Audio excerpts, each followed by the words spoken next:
الحمدللہ رب العالمین والصلاة والسلام علی رسولہ محمد وعلی آلہ وصحبہ اجمعین اما بعد۔ انسان کمزور ہے، اپنے بارے میں بالکل متعین طور پر صحیح فیصلہ نہیں کر سکتا ہے، کمزور ہے، اس کو کسی نہ کسی کی مدد کی ضرورت ہوتی ہے۔ اسی لیے کہا گیا ہے، سلف نے یہ بات کہی ہے کہ جو شخص لوگوں سے مشورہ کرے اور اللہ سے استخارہ کرے تو ایسے شخص کو ندامت کا سامنا نہیں کرنا پڑتا۔ اس معنی کی روایتیں ہیں لیکن سب ضعیف روایتیں ہیں، لیکن سلف کے اقوال ملتے ہیں۔ تو آپ صلی اللہ علیہ وسلم نے، جیسا کہ روایتوں میں آتا ہے کہ استخارہ صحابہ کرام کو اس طرح سکھلاتے تھے جس طرح قرآن کی صورت سکھلا رہے ہوں۔ اس سے یہ معلوم ہوتا ہے کہ یہ بات بہت زیادہ عام تھی کہ صحابہ کرام استخارہ کیا کرتے تھے، آپ صلی اللہ علیہ وسلم ان کو تلقین کیا کرتے تھے۔ استخارہ بیان کرنے سے پہلے چند چیزوں کا ذکر کرنا ضروری ہے۔ پہلی چیز، استخارہ طاعات کی چیزوں میں نہیں ہوگا، عبادات کی چیزوں میں استخارے کی ضرورت نہیں ہے، اس لیے کہ پہلے سے اللہ اور اس کے رسول صلی اللہ علیہ وسلم نے اس کے خیر کو ہمارے سامنے بیان کر دیا ہے۔ اسی طرح وہ چیزیں جو حرام ہیں، مکروہ ہیں، اس میں بھی استخارے کی ضرورت نہیں ہے، کیونکہ اللہ اور اس کے رسول صلی اللہ علیہ وسلم نے اس کے اندر جو شر ہے وہ بتلا دیا ہے۔ استخارہ کن چیزوں میں کریں گے؟ وہ چیزیں جو آپ کے لیے جائز ہیں اور آپ کو یہ نہیں پتہ چل رہا ہے کہ یہ کرنا ہمارے لیے مناسب ہے کہ نہیں مناسب ہے، تو اس کے لیے استخارہ کیا جائے گا۔ اسی طرح استخارہ کرنے کے بعد کیسے آپ کو معلوم ہوگا کہ ہمارے لیے خیر کون سی چیز ہے، بھلائی کس چیز میں ہے؟ کئی طریقے ہیں، اللہ تبارک و تعالیٰ آپ کے دل میں ڈال دے، جو چیز کرنا ہے اس کی محبت ڈال دے، اور یہ ڈال دے کہ اللہ تبارک و تعالیٰ کی طرف سے یہ ہو کہ تم اس کو کر گزرو، یا جس چیز سے منع کرنا ہو تو دل میں یہ بات آ جائے کہ یہ اس کو نہیں کریں گے۔ خواب بھی آ سکتا ہے انسان کو، لیکن بہت سارے لوگ استخارہ کرتے ہیں، خواب کی انتظار میں رہتے ہیں۔ تو ایسی بات نہیں کہ ہمیشہ خواب ہی نظر آئے گا، آ سکتا ہے، اس سے انکار نہیں، لیکن بہت سارے طریقے ہیں۔ اللہ تبارک و تعالیٰ آپ کو اس چیز کے بابت کوئی نہ کوئی اشارہ دے دے گا جس سے آپ سمجھ جائیں گے۔ آئیے آپ اس حدیث کی طرف جو بخاری شریف میں ہے۔ صحابی بیان کرتے ہیں، کان النبی صلی اللہ علیہ وسلم یعلمنا الاستخارۃ فی الامور کلھا، آپ صلی اللہ علیہ وسلم ہم کو ہر چھوٹی بڑی چیز کے لیے استخارہ سکھلاتے تھے۔ کالسورۃ من القرآن، اسی طرح گویا کہ قرآن کی ایک سورت سکھلا رہے ہوں۔ پھر آپ صلی اللہ علیہ وسلم نے فرمایا، اذا ہم احدکم بالامر، جب کوئی شخص تم میں سے کسی چیز کا ارادہ کرے جس کے بارے میں استخارہ کرنا ہو، تو اس کو دعا، یہاں سے دعا شروع ہو گئی ہے۔ اللہم انی استخیرک بعلمک، اے اللہ میں تیرے علم کے ذریعے خیر چاہتا ہوں۔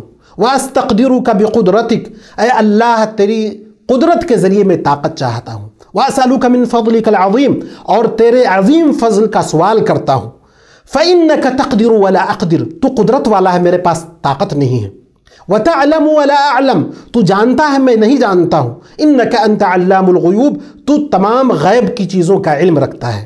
پھر وہ اصل جو اس کا معاملہ ہے وہ پیش کرے گا۔ اللہم إِن كُنْتَ تَعْلَمُ أَنَّ هَذَا الْأَمْرُ، اے اللہ اگر تیرے علم میں یہ ہو کہ یہ جو کام میں کرنے جا رہا ہوں خیر لی فی دینی ومعاشی وعاقبت امری، اگر میرے دین کے اعتبار سے، میری معاش کے اعتبار سے، میرے نتیجے کے اعتبار سے، آخرت کے اعتبار سے بہتر ہے، فقدرہ لی، تو اس کو تم میرے لیے مقدر کر دے۔ ثم یسرہ لی، پھر میرے لیے اس کو آسان بنا دے۔ ثم بارک لی فیہ، پھر تو اس میں میرے لیے برکت عطا فرما۔ وَإِن كُنْتَ تَعْلَمْ أَنَّ هَذَا الْأَمْرُ شَرٌّ لِّي، اور اگر تو یہ جانتا ہے، تیرے علم میں یہ بات ہے کہ یہ معاملہ، یہ کام میرے عاقبت، آخرت، دنیا کے اعتبار سے، رزق کے اعتبار سے، دین کے اعتبار سے میرے لیے شر ہے، برا ہے، فَاصْرِفْهُ عَنِّي، تو اس کو مجھ سے دور کر دے، وَاصْرِفْنِي عَنْهُ، اور مجھ کو اس سے دور کر دے، وَاقْدُرْ لِي الْخَيْرِ، اور میرے لیے خیر بھلائی مقدر کر دے، حَيْثُ كَانَ، جہاں بھی ہو، ثُمَّ رَضِّنِي بِهِ، پھر مجھ کو اس سے راضی کر دے، مجھے خوش کر دے۔ تو یہ پوری دعا ہو گئی۔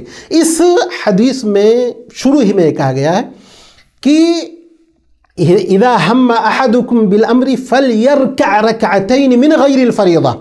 اس کا ادب کیا ہے، اس کا طریقہ یہ ہے کہ انسان فرض نماز کے علاوہ 2 رکعت نماز پڑھے گا، اور نماز پڑھنے کے بعد یہ جو دعا میں نے پڑھی ہے، جو عام کتب احادیث میں، بخاری میں ہے، کتب سنہ میں ہے، سنن اربعہ میں موجود ہے، یعنی ابو داؤد، ترمذی، نسائی، ابن ماجہ، یہ ساری کتابوں میں موجود ہے، اور آسانی سے انسان اس دعا کو یاد کر سکتا ہے۔ یہ ایک بات یہ کہ انسان کیا اس دعا کو اردو میں کر سکتا ہے، کوئی حرج نہیں ہے، لیکن عربی کا جو معنی اور مفہوم ہے وہ اردو میں کبھی نہیں ادا ہو سکتا ہے۔ تو ہم سب کو کوشش کرنی چاہیے کہ اس دعا کو یاد کر کے رکھیں اور اپنے معاملات کو استخارہ کر کے اللہ کے سپرد کر دیں۔ پھر اللہ کے سپرد، اللہ کے ذمے اگر کوئی کام ہم کرتے ہیں تو اللہ رب العزت والجلال کبھی ظلم نہیں کرتا، اللہ کبھی بندے کا برا نہیں چاہتا، اللہ تو ہم سے اتنی محبت کرتا ہے، اتنی محبت کرتا ہے کہ دنیا کی ساری محبتوں کو اکٹھا کر لیا جائے تب بھی اس کے عشر عشیر بھی نہیں پہنچ سکتا۔ تو جو اللہ ہم سے اتنی محبت کرتا ہے، ہم اس کے سامنے اپنی درخواست رکھیں گے، اس سے خیر چاہیں گے، اس سے بھلائی چاہیں گے، تو یقیناً اللہ رب العزت والجلال ہمارے ساتھ بھلا کرے گا، ہم کو بھلائی سے نوازے گا۔ یہ چند باتیں تھیں اس سلسلے میں۔ اللہ تبارک و تعالیٰ سے دعا ہے کہ اللہ تبارک و تعالیٰ ہمارے اس کے ساتھ بھلائی کا معاملہ کرے، ہمیں توفیق دے کہ ہم زیادہ سے زیادہ استخارہ کریں، ہمیں نیک عمل کی توفیق عطا فرمائے۔ وآخر دعوانا الحمد للہ رب العالمین۔